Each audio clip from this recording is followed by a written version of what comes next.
Cool. So the two handouts are there in the chat. They're about the basics of effective presenting and then also how to practice your presentations. So because we went over that last week and then next week, I'm going further in detail into, yes, Carmen, they're the same handouts from last week. Because next week I'm doing another webinar about practicing presentations. I won't get into that this time. But with that being said, I'm going to go ahead and share screen so that we can get started. Are there any questions or comments before we start? Doesn't look like it. Nice. I just wanted to say, hey. Hi, Daniel. It's good to see you. You said hi at the beginning, and I was like getting set up. So I'm like, oh crap, he's just like hanging out there alone. I was like, hey man. It happens. All right, so I'm going to go ahead and share screen so we can get this going. Can y'all see the presentation? Cool. So you might notice that on the title of my presentation, it says presentation skills, and then right below it, it just says engagement. That might be contradictory as to what this webinar was titled on the Center for Writing and Rhetoric website, where it says data, slides, and engagement. On here, it just says engagement because they're part of each other. Having effective slides and presenting your data effectively, that's part of being engaging. So that's why we have just that singular title there. So here's a preview. I'll give you an introduction on myself. Some of you have heard this, some of you haven't. We'll talk about real briefly the foundations of presenting, because that is the start. Before you can be engaging, you have to have a solid foundation. We'll talk about using presentation aids, and then we'll talk about nonverbal engagement. So first, who am I? My name is Matthew. You can call me Matt or Matthew. I'm from Albuquerque, New Mexico. That's where I went to school for my undergrad and my master's degree. I went to the University of New Mexico. My bachelor's degree is interpersonal communication. I specialized in leadership communication and also nonverbal. And then my master's degree is intercultural communication. I looked at the relationship between culture and resilience. While I was doing my master's degree, I taught for the University of New Mexico. I taught public speaking. I taught intro to communication. I taught nonverbal communication. I feel like there's another class, but I've lost it. But I also worked for the Anderson School of Management, and my job for them was as a public speaking specialist. So I went and did public speaking workshops. I coached the teams that were participating in business pitch competitions. And I also was in charge of assessing public speaking development for the purpose of accreditation. So over a 2-year span, I observed 60% of all presentations delivered by business school students just to see if they were actually developing for the accreditation purposes. So I've seen a lot of presentations in the last 5 years. And even though the majority of them were bad, I still loved the job. I really enjoy helping people not hate public speaking as much. And I wouldn't be able to do that if I had not seen as many of those presentations. I learned a lot of important things from that. And with CGU at the Center for Writing and Rhetoric, it's a somewhat similar job where I'm delivering webinars and I'm working with business pitch competition groups. And that's essentially what I do. I don't assess public speaking for Claremont, but I do some of the other similar things. Before I got into academia, though, I was a basketball coach. I coached for about 10 years at a bunch of different levels. I worked one-on-one with professional basketball players. I coached teams. I coached college. I started a company that ran basketball camps. I coached in 4 different countries and all over the United States. And the reason why I bring that up is because it is kind of pivotal to the way that I teach public speaking. So what I learned as a basketball coach is that if you want to help a player get better, you have to start with the foundations and then start building in the more complicated skills. The complicated skills are going to be useless if you don't have that foundation. And that's what engagement is in a presentation. It's a complicated skill. It's one of the more advanced ones. But in order to start adding in those advanced skills, you have to start with the foundations.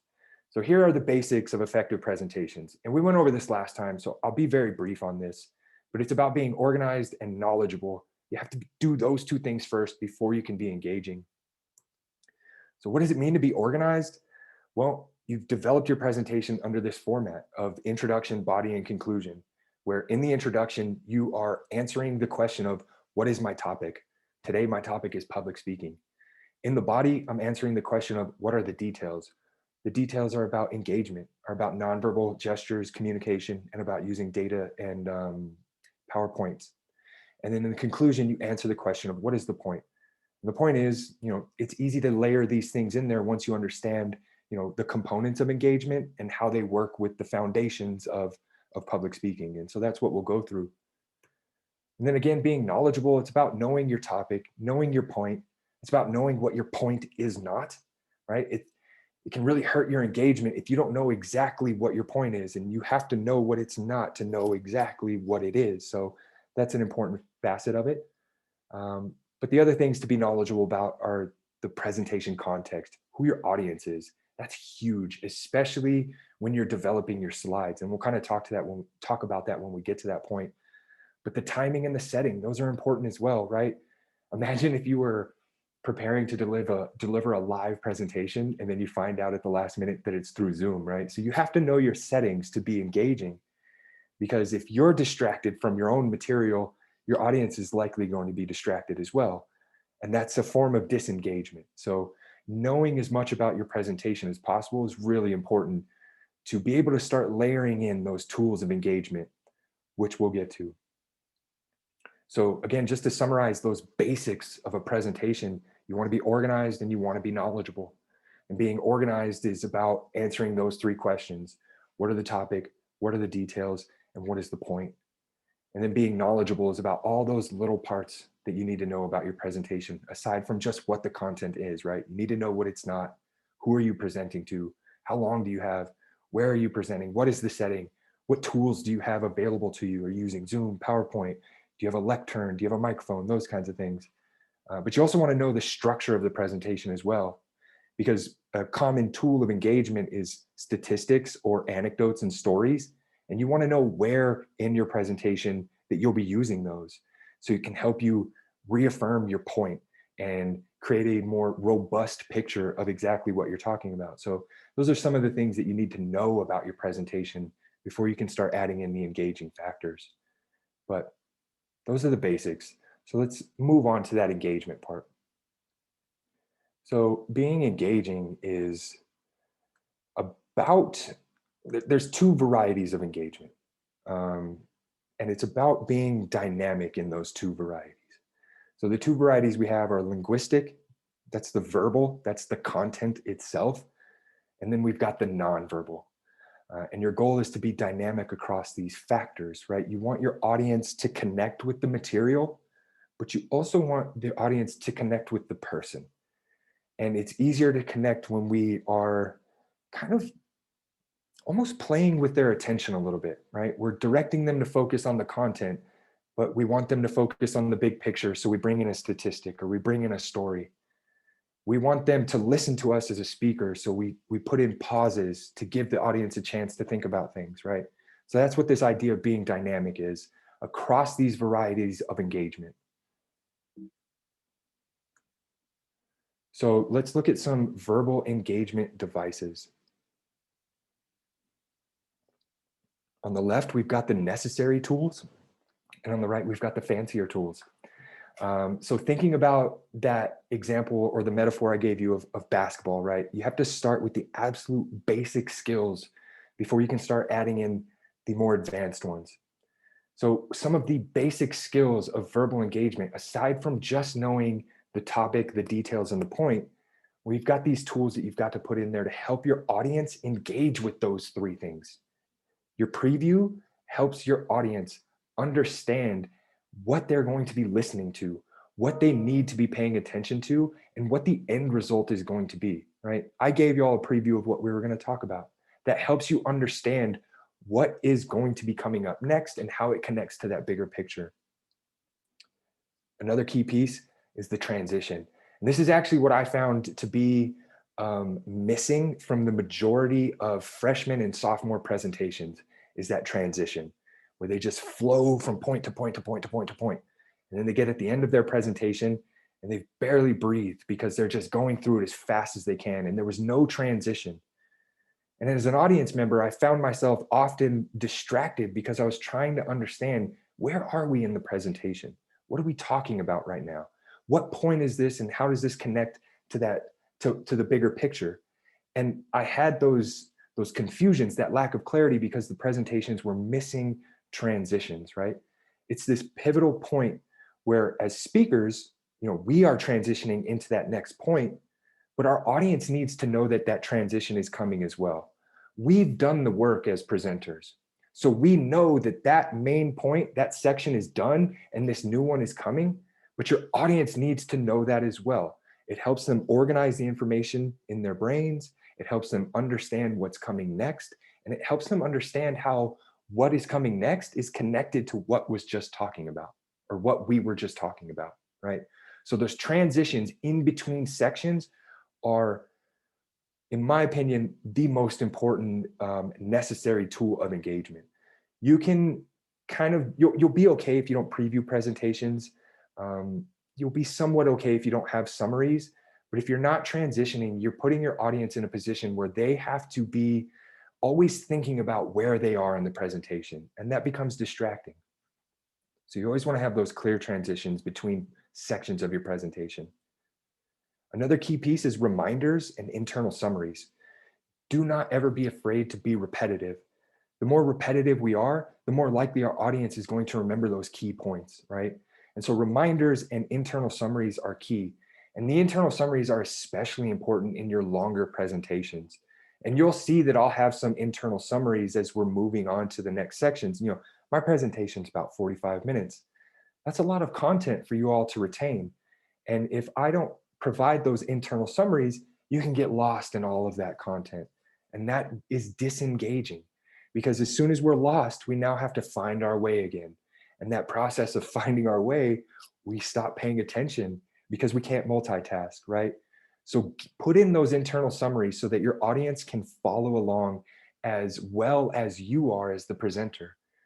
It's a lot easier for presenters to follow along because, like I said, we've done the work. We built it. We know where we are. We know what's coming up next, but we need our audience to engage with that knowledge as well. And that's where the previews, transitions, and those internal summaries really make a difference.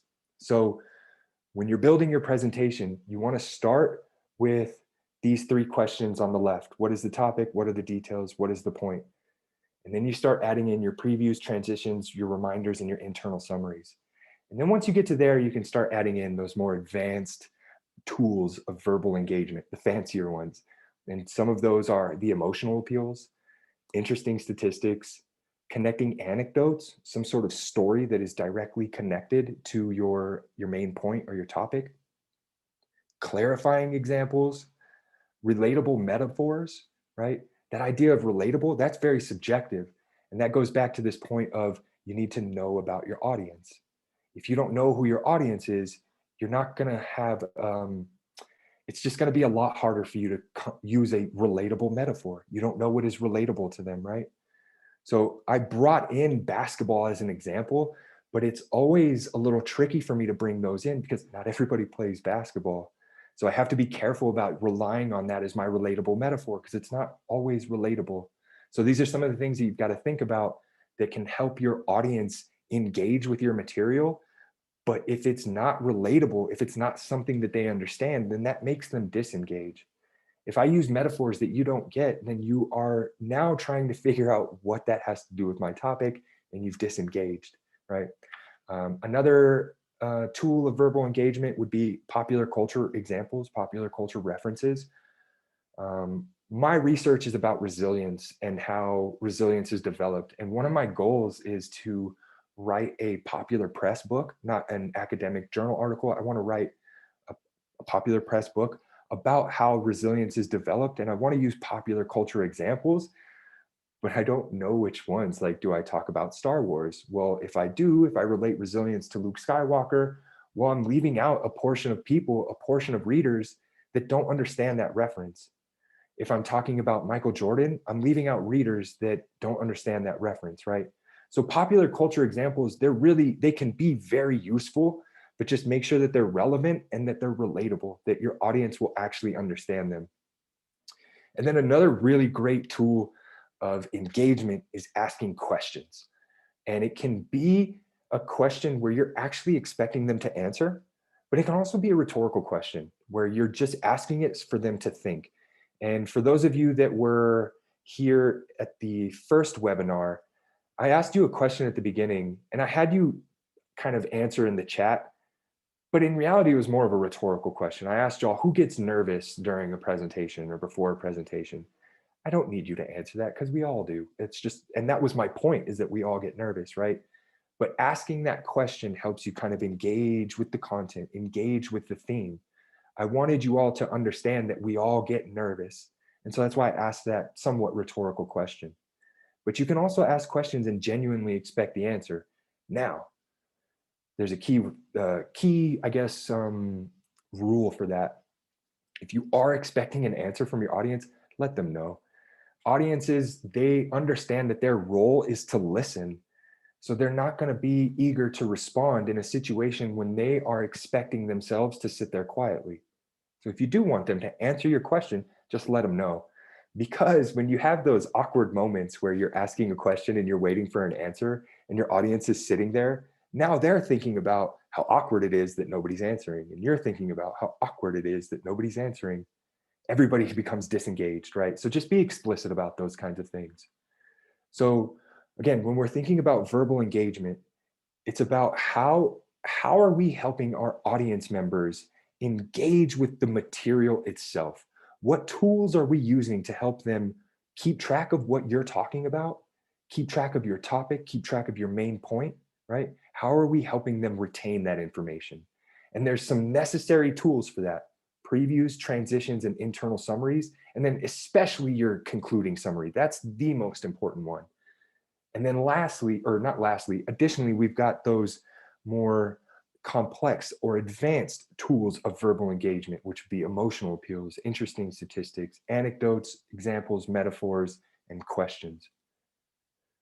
So I want to show you this slide to kind of give you a visual of how your presentation will grow when you're putting in those tools of verbal engagement, right?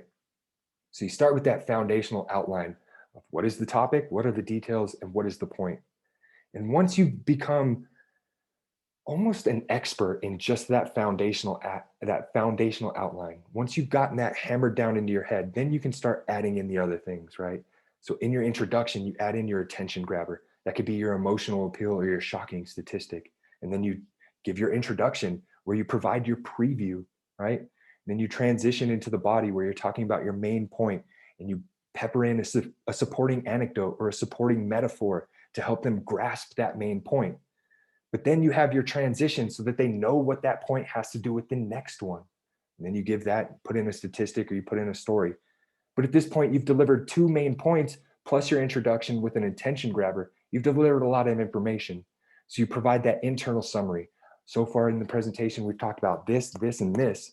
And now we're going to transition into our third main point. You talk about your third main point. And to give that last bit of engagement, that last hook, you add in your emotional appeal. But then you transition, you make it clear, we're moving into the conclusion now. Now, here's a rule about transitioning into your conclusions. You have got to conclude the second you say anything about a conclusion. That is one of the fastest ways to kill your audience engagement. If you say in conclusion, and then you talk for 3 more minutes. The second you've made it known that you're concluding, it is time to conclude. But what you want to do is you want to tie in those engagement devices in your conclusion. Make it clear what those had to do with what your main point is. One, you do that because it provides clarity. It helps them engage in all of it. But 2, it's just another way for you to reiterate, to repeat, to restate what your main point is, which is a key for our audience to retain it. If we only say our main point once, we're leaving it up to chance that they're actually going to get the main point. But if we say it over and over again and we repeat it in different ways and tie it to emotional appeals and tie it to our statistics and tie it to our anecdotes and metaphors, it's easier to retain and it's more engaging and entertaining. I'm going to check the chat real quick. Okay, so an example of an emotional appeal. So these can be verbal, but these can also be nonverbal. So they can be images. You'll see some people I remember I was helping a student that was doing the big pitch competition last semester, and his research was about getting some of the plastic out of the ocean. And he put up an image of a otter that was stuck in a bunch of the little plastic things that hold together like sodas, like a 6-pack of sodas. So that is an emotional appeal. But you can also tell stories, right? If I'm going to be delivering a presentation, perfect example from my thesis. Again, my thesis was about resilience and culture, specifically basketball culture. Yes, in the chat, Carmen asked if one of the dog that I put at the beginning of the presentation, that's an emotional appeal, right? I want you all to feel like public speaking is not that bad, so I put a puppy on there. When I was doing my thesis presentation, looking at resilience and culture, basketball culture, the story that I told is of my best friend who in 2013 was playing college basketball. And he had to come home because he was diagnosed with cancer. And he fought cancer for 2 years. It was grueling. He beats it. And then 6 months after that, he signs his first contract to play professional basketball. And I asked him one day, like, how did you do that? Like, that was the most amazing thing ever. And he just said, I love basketball. And it gave me goosebumps. And so from that point forward, I was committed to understanding what is it about basketball that helps people get through hard times. Right. So that story right there, it's an emotional appeal. Right. There's that danger, that cancer, that threat, that bit of fear. But then there's the redemption emotion to it, right? That aspect of love. But I tie that directly to my research of how is passion helping us with resilience? And so that's an example of an emotional appeal. Great question. Thank you, Carmen. I appreciate you giving me the chance to talk more. So that's verbal engagement. Let's move forward. Blank slide. That's one thing I want to let y'all know. Blank slides, they're pretty useful. You can use them as transition tools. That lets your audience know, hey, let's take a break. Let's organize everything and let's prepare for the next one. May I ask a question? Yeah. I'm an international student. The English language is not my primary language. Okay. So for my past presentations, I think the transition is the most difficult part for the international students, because I can memorize, or I can get familiar with the content of my presentation, but for the transition, sometimes I don't know how to do a right transition during my presentation. Do you have any example or suggestion? Yeah, honestly, I would say just put in a blank slide. And as soon as that blank slide comes up, just say we're moving on to the next point. It doesn't have to be this really creative, elaborate transition that uses emotional appeals or ties directly back. It doesn't have to be that. It can be as simple as just putting up a blank slide and saying, moving forward. We just really need, think about it with working out, right? Let's say you're doing curls, or you want to run 2 miles. It can be helpful to run a half mile, break for a second, and then run a half mile, break for a second, run a half mile. It's that short break gives your body a chance to kind of recover and prepare for that next half mile. Think about your transitions the same way. You're giving your audience a break to rest for a second and prepare for that next section, which is why it doesn't have to be creative. It can be as simple as just pausing and say, we're moving on. You can also have a short question. Does anybody have any questions before we move on, right? I was going to ask that, and then you asked your question. So this gives us a good opportunity to pause for a second, and then we move on. Does that help? Cool. So let's move on.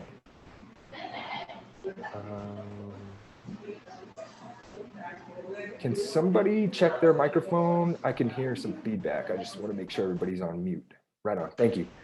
That was me. I actually had a question. Oh yeah, go for it. Yeah. I was just wondering. You mentioned that you saw all of those presentations in Arizona. What was the most common bad thing that you saw? It was mentioned you saw a lot of bad presentations. I'm curious, what's the most overarching, overwhelmingly so actually one? Yeah, so actually that's a perfect question to transition into our next point, because the worst thing that I saw was too much content on slides. And then also the lack of transitions. Those were the two things. And we talked about the transitions, and we'll talk about this in just a second. So I really appreciate that question. So again, blank slide to transition. We talked about that verbal engagement. Now we're going to talk about nonverbal, because slides and presentation aids, they are nonverbal. That's not us talking. That is our audience getting the information elsewhere. So for slides and presentations, you have to think of them as that bridge between verbal and nonverbal. And here are some general guidelines, right? So if we've got text, 5x5 for the text, and we'll get into that. I'm going to go through this quickly because I'll show you the examples. 4x4 for graphics. So you shouldn't have more than 4 graphics, and you also shouldn't have more than 4 lines of text. And then when you're presenting data, it needs to be a simple presentation, and it has to tell a specific story, the story that you want it to tell. But again, we'll get into those, what I mean by that. So for text, when you've got text on your slides, first things first, you shouldn't have more than 4 ideas. And that's a human brain thing. We have a really hard time keeping track of more than 4 ideas at once. So if you put a slide up there that has 4, 5, 6 different ideas, we can't retain all of that. We're going to get 2 or 3 of them and then just give up on the rest. So keep it to 4 or less main ideas. And then you've got the 5x5 rule. You shouldn't have more than 5 lines of text. And on each line, there should not be more than 5 words. Now, obviously, you're going to break this rule sometimes. That's totally okay. But this is like a general guideline. And then again, or not again, lastly, font size really matters. Bigger's better. You want your audience to be able to see it. And if you ever find yourself shrinking your font to make something fit, you have entirely too much content. That's probably the golden rule of putting text on slides, is you should never be shrinking font. So here's an example of a bad text slide. There is so much stuff on there. And this is the information from my thesis, right? This is the process of how resilience is developed. So if I were delivering a presentation, I would want to talk about each one of these processes. But if I put this slide on the screen, my audience is done. They don't know whether to read. They don't know whether to listen. They're doing neither now. They've disengaged, right? So you want to have less content on there. Slightly better, still too much.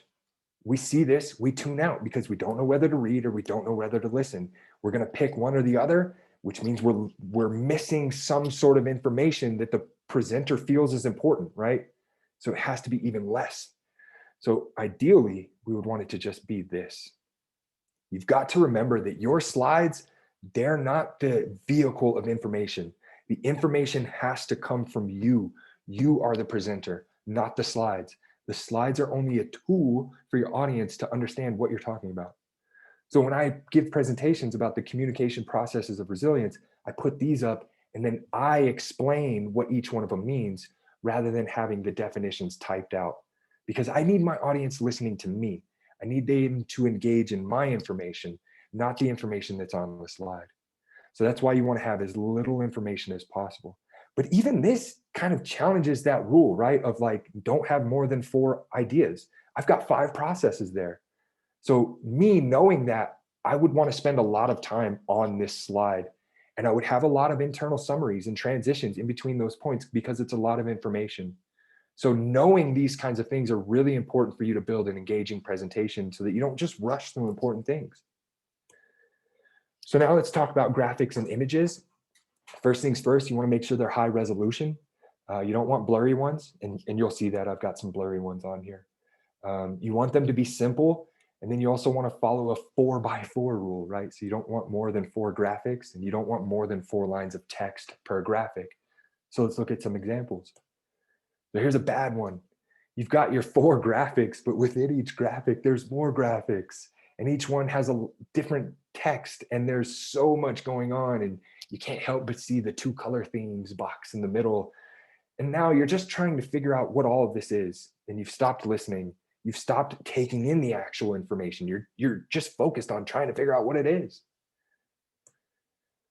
So here's a somewhat better example, but only somewhat, because one, it's not the best resolution. It's somewhat blurry, but there's also 5 graphics on there. It's somewhat condensed and compact and a little cluttered and busy.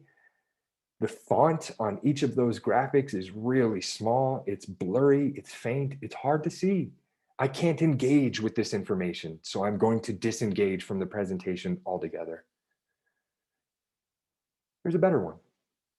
And you'll see at the title, or in the title, I say better-ish. Why do you think I say better-ish and not just best? The font is too small. Yeah. There's also a little bit too much font as well. Ideally, you would want it to just be kind of here, where it's got the image and then it says effective content strategy. And then all of this, all of these, the bottom parts, you would want that to come from you. You don't want that to come from the slide. You're the presenter, not the slides. You want your audience engaging with you, not the slides. So less is better, less is more. So now let's move on to data, graphs, and charts. So you want them to be simple, you want them to tell the right story, and you need them to focus on a specific detail or a specific fact.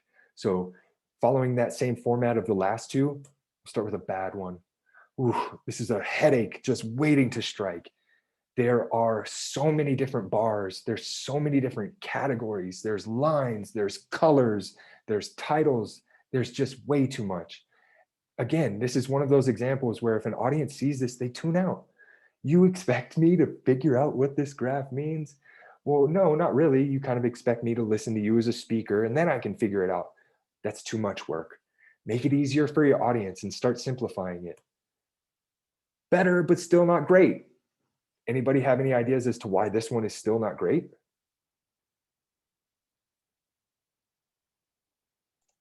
It's blurry. Yes.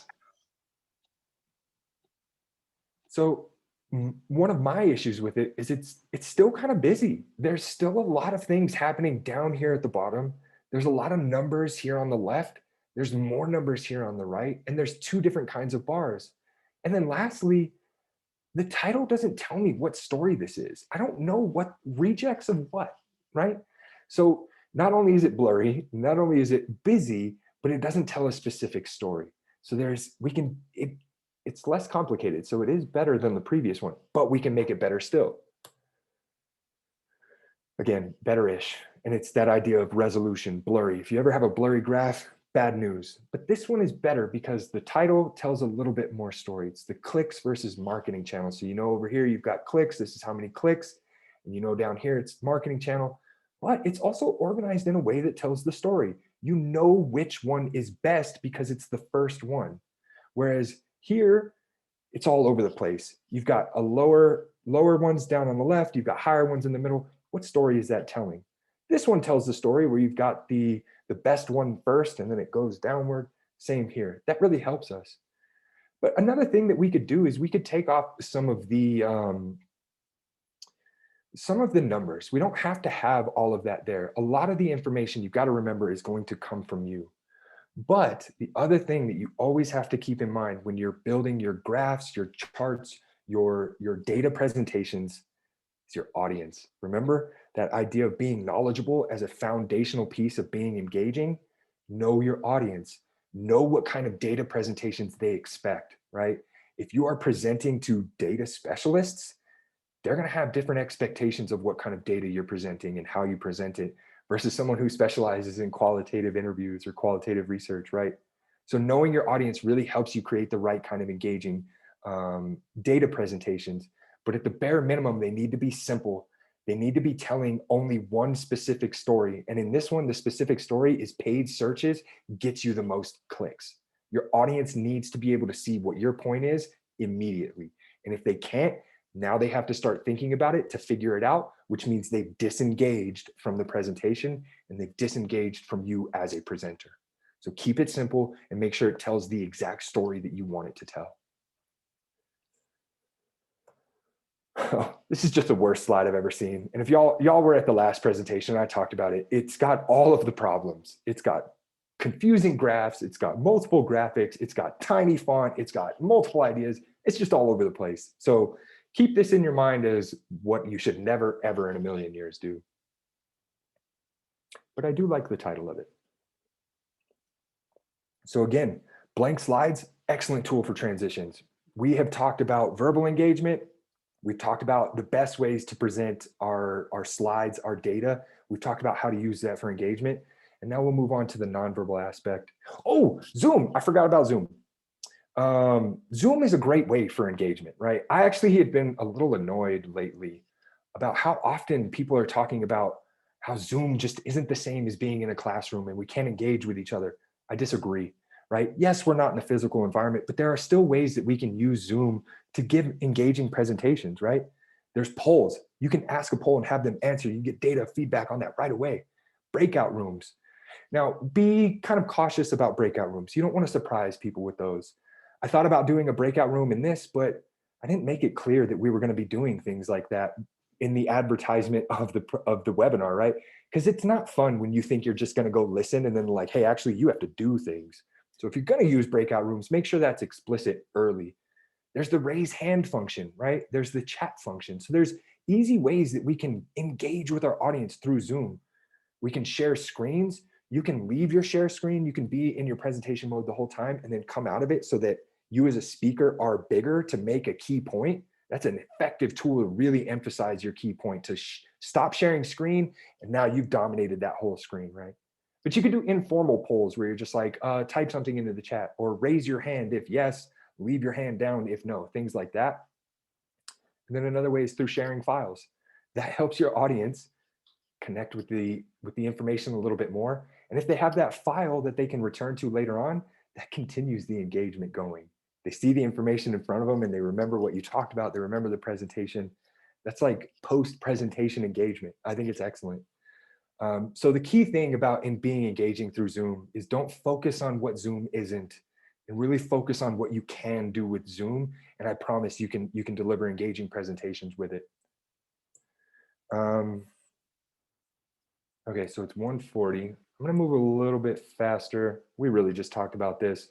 Other technological tools you can use for non-Zoom options of engagement. You can do share screens of the handouts. I did that in our previous webinar. You can show videos and images, and don't be afraid to toggle back and forth between share screens.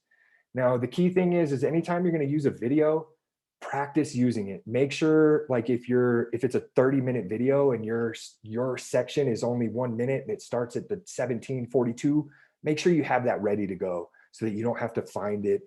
That's disengaging, right? And then also make sure that when you're showing videos through Zoom that you have the audio share function turned on so that you don't have those technical difficulties, because those lead to disengagement. So anytime you're using technology, practice using it so that you can be effective and efficient, and that'll boost your engagement.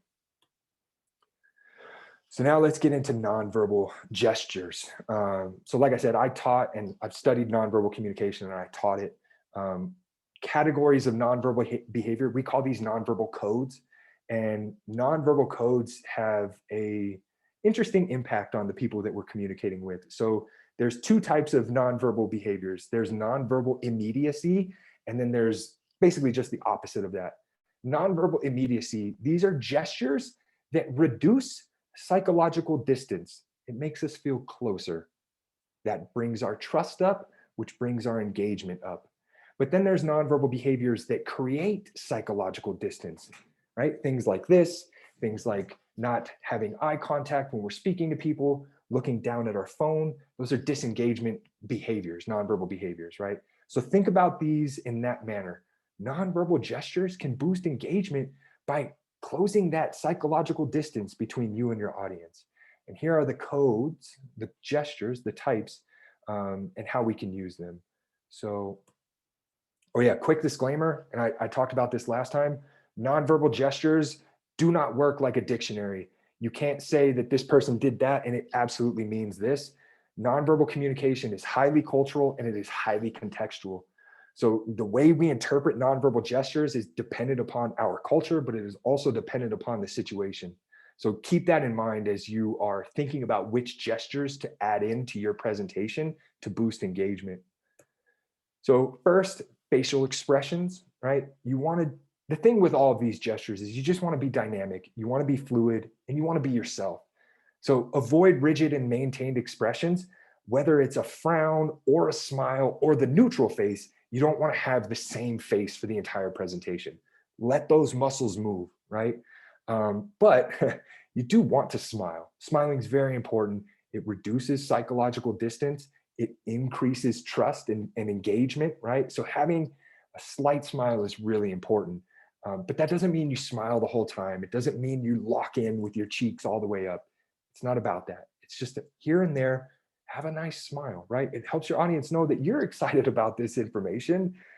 I mean, if you're not, why would they be, right? So let yourself be relaxed, right? Have your neutral face, let it exist, but also let all of these other natural facial expressions and facial movements, just let them happen, right?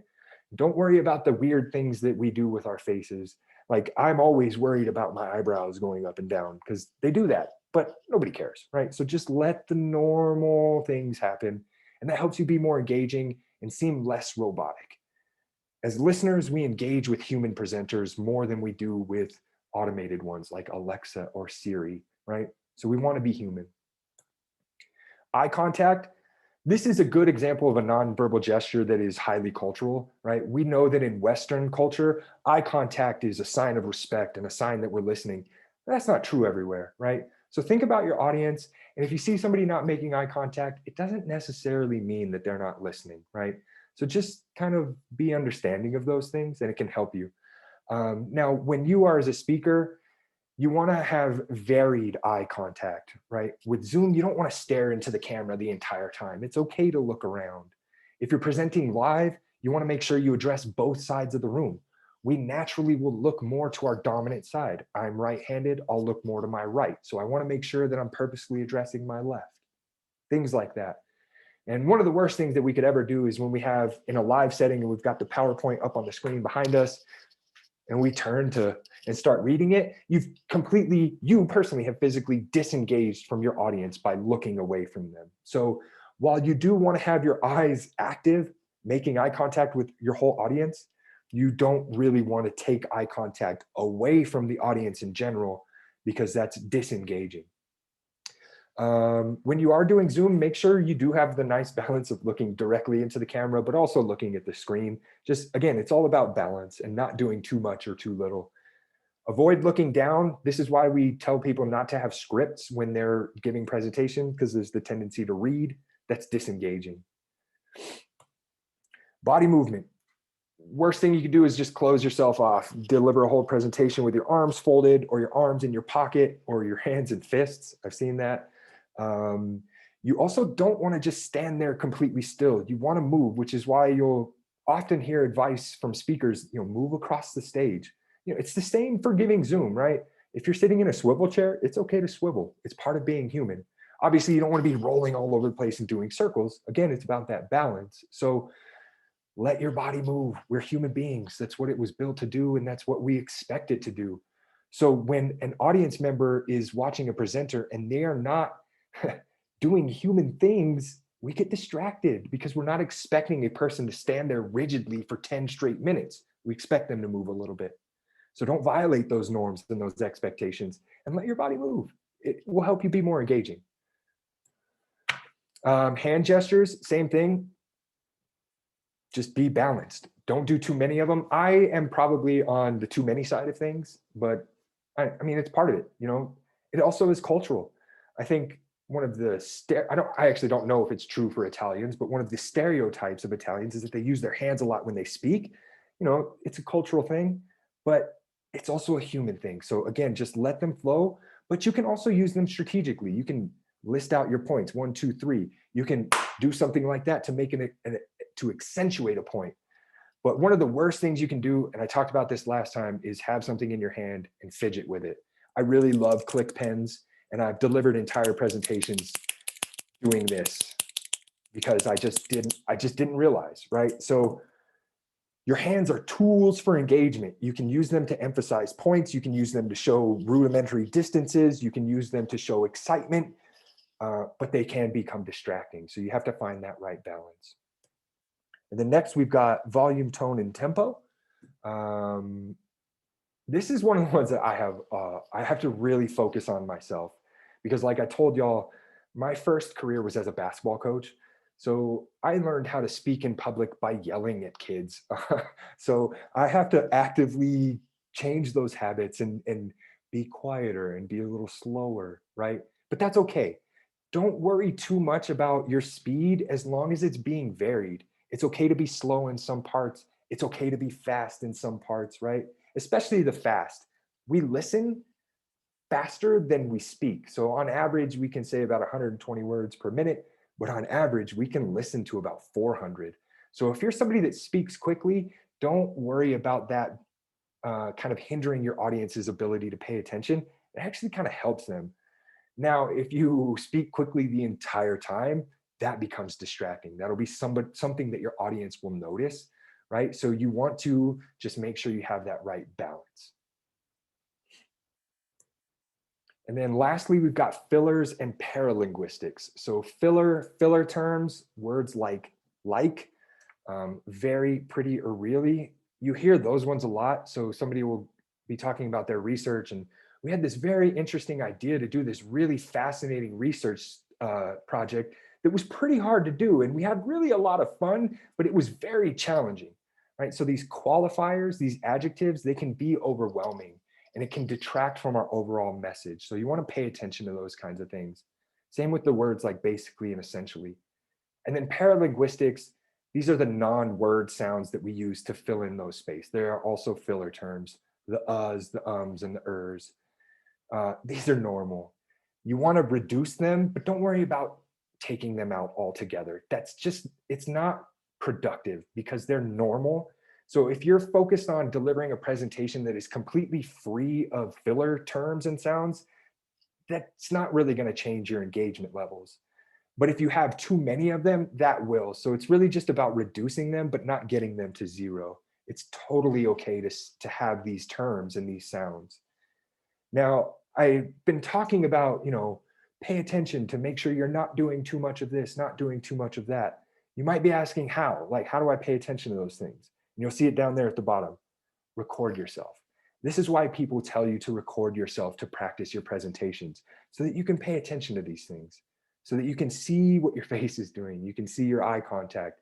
You can hear if you're too loud, especially if you're using a microphone, or if you're not, or if there's echo, or if you can see if you're doing weird things with your hands, or where you can use actual gestures, things like that. So that's why we say record yourself, not to just watch your speech and be mean to yourself, because that's what we do when we watch our own self speaking. It's really weird, but we do it so that we can pay attention to these non-verbal codes, these non-verbal gestures. That's why we say record yourself. And again, it's about finding that right balance that's for you. And one way to do that is to practice the extremes. So I know that I'm naturally really loud. So when I practice my presentations, I practice them very quietly. I walk around my apartment and I just recite things as quietly as possible, because that helps me find that middle ground. Because I already know what too loud is, but helping that too quiet helps me take control of that in the moment. So that's why we say record yourself, but also practice doing the extremes. Do too many hand gestures, because now you know that maybe I shouldn't do this while I'm speaking, but it also gives you practice controlling your body while speaking. We can't purposely add in supportive, engaging gestures if we're not capable of speaking and using our body at the same time. We are capable of that, but we've got to practice doing it, which is why you should practice your presentations with very specific and exaggerated gestures. Right? You can just do weird things with your face while you're practicing speaking, and it'll help you take control of that in the moment. So again, the key to engagement is dynamism. It's about being dynamic across these nonverbal gestures, right? And the way to do that, a way to find that balance, the way to find what's comfortable and what's right and what's effective is to just practice. Record yourself, see what works, see what doesn't, and try new things.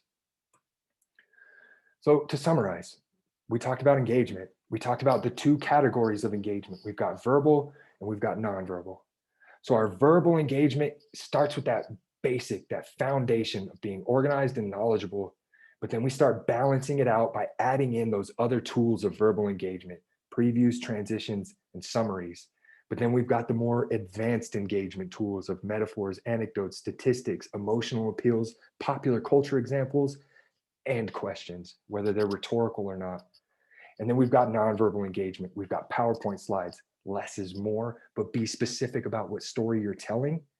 Zoom, you can do a lot of things through Zoom. Use it, right? And I know it's hard. You might not have time to do a Zoom training course. I have done one. It took 20 minutes, and I can tell you it was absolutely worth it. I got so much better at using Zoom, and it made me so much more confident when I'm preparing for my presentations, because I know that if I need to do some things in Zoom to boost engagement, to create some sort of energy or activity, I know I can do that. So if you see that opportunity, I highly suggest taking advantage of Zoom training classes, because it really makes a difference. And then again, with nonverbal gestures, you want to be balanced, dynamic, and natural. So with that being said, I really appreciate y'all's time today. I appreciate your presence and your participation. There's my email. I'm always happy to help. Does anybody have any questions or comments? Okay, so I see the question, where did I do my Zoom training course? I was very lucky. So I teach online, and my department put us through that, but I have seen them offered through most universities. So I would just kind of look for that. And what I'll do was I'm going to talk to my boss to see if we can host a Zoom training course through the Center for Writing and Rhetoric, because like I said, they are crazy helpful. Right on. Anything else? Any other questions, comments, feedback? I have a few questions. Sure. You mentioned the importance of previews, and I'm curious in terms of maybe a charisma perspective, or almost like a positive surprise. What do you think about maybe a review as opposed to a preview? Because yeah. Those work excellent, right? And it's also about knowing the audience, where you might have an audience that is really expecting those basic previews. They want it. You also might have an audience that isn't, right? So if you're delivering your thesis presentation to your committee, they know what's coming, but they want that preview. But if you're delivering a more informal presentation about your thesis to just a general audience, you can be a little more creative, and you don't have to give those previews, where you can do it more like a story, like an entertaining story, where that main point just hits you like a ton of bricks, right? So it's about understanding your audience. It's also about understanding your point. What is your point in this presentation? Are you there to just inform, or are you trying to go a little bit further and be entertaining with it as well? So that's when you can start thinking about, all right, do I need a preview, or should I just kind of get right into it and then we'll review later? So that's the way to approach that. Anything else, Daniel? Yes, but does anyone else have questions? Because I don't want to. Yeah, anybody else have a question? If not, we'll return to Daniel. I see no hands raised. I see nothing in the chat. Go ahead, Daniel. What do you think about this TED Talk format, the sort of conventional one of, emotional anecdotal story, and then kind of diving into, kind of the main points? Do you think it's overdone? Will you do something different? I don't think it's overdone. I think it's effective, because again, that emotional appeal, it brings us in. You feel that emotional connection, and then you as an audience member, you want to know, what does that have to do with this person, with what they're going to talk about. So it kind of helps you pay attention, but it can be a little overwhelming, right? So if you hear 10 presentations in a row and everybody uses that format, you don't want to listen to it anymore. So again, that's about being knowledgeable, knowing the context and setting of the presentation. Am I going first, or am I going last? Well, if I'm going first, I can just kind of do whatever I want. But if I'm going last, well, I kind of need to keep that in mind, so that I can build a presentation that's unique to me and not the same format as everybody else. So that would be how I would approach that. But I do think that TED Talk format is a nice kind of starting point. Yeah, that's a good point, though, I think, about predictability, because I think that, I anticipate they're going to have to diversify, because, I watch a lot of TED Talks, and I'm already kind of bored. They're great, they're informative, but it's like, emotional anecdotal story that's like usually a tearjerker, and then I go into some, data-driven yada.